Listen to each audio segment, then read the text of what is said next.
নারীদের ক্ষমতায়ন কিভাবে হবে? নারীরা কি কোনো অনগ্রসর জাতি? অতীতে নারীরা যেই পরিমাণ নারীদের ক্ষমতায়ন নিশ্চিত করা হয়েছে, আলেমদেরটা করা হয়েছে। একটা মুসলিম সংখ্যাগরিষ্ঠ দেশে আলেমদের প্রতিনিধিত্ব, আমি তো মনে করি নারীদের ক্ষমতায়নের তুলনায় আলেমরা অনেক পিছিয়ে। তো আলেমদের জন্য 20টা আসন সংরক্ষিত করে রাখা হোক, এই প্রশ্ন, এই কথা কি আসা খুবই অস্বাভাবিক? অর্থাৎ আপনি বলতেছেন যে যেহেতু অনগ্রসর হিসেবে করা হচ্ছে, অনগ্রসর তো আরো আছে, ইসলামপন্থীরা আছে বা আরো অনেকে আলেম সমাজের মধ্যে এরকম বিদগ্ধ আলেম নাই আছে, কৃষকদের মধ্যে আছে যারা কখনোই আসতে পারবে না, আসে পারতেন। তো সব জায়গা থেকে আপনি সাম্য সমতা প্রতিষ্ঠা করতে চান, সব জায়গা থেকে আপনি এটা কোটা দেন, কোটা অন্যান্য জায়গায় আসবে।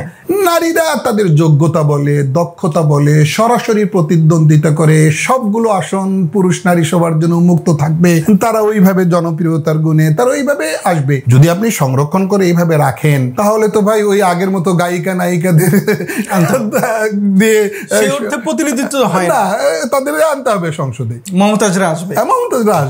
আসলে শুধুমাত্র ক্ষমতায়ন যে নারীদের অধিকার হয় না, এটা তো আমরা জাহিলি যুগে হিন্দা পরবর্তী সাহাবী হুসেন, উনি তো ক্ষমতাশালী ছিলেন। কিংবা আমরা যদি নিকট অতীতে ইন্দিরা গান্ধী দেখি, ভারতে পৃথিবীর শুরুর দিকটায় যে কয়েকটা রাষ্ট্রে, ব্রিটেনে হয় নাই, আমেরিকায় তো এখনো হয় নাই, নারী প্রেসিডেন্ট হয় নাই, নারী প্রধান হতে পারে নাই। ভারতে সে 60-এর দশকে হয়েছে, কিন্তু ভারতে নারীদের অধিকার প্রতিষ্ঠা হয় নাই। শুধু সরকারের আশায় যে নারীদের অধিকার প্রতিষ্ঠা না, আশা করি রাষ্ট্র এই বিষয়গুলোকে নেবে, আরো গুরুত্ব সহকারে নেবে।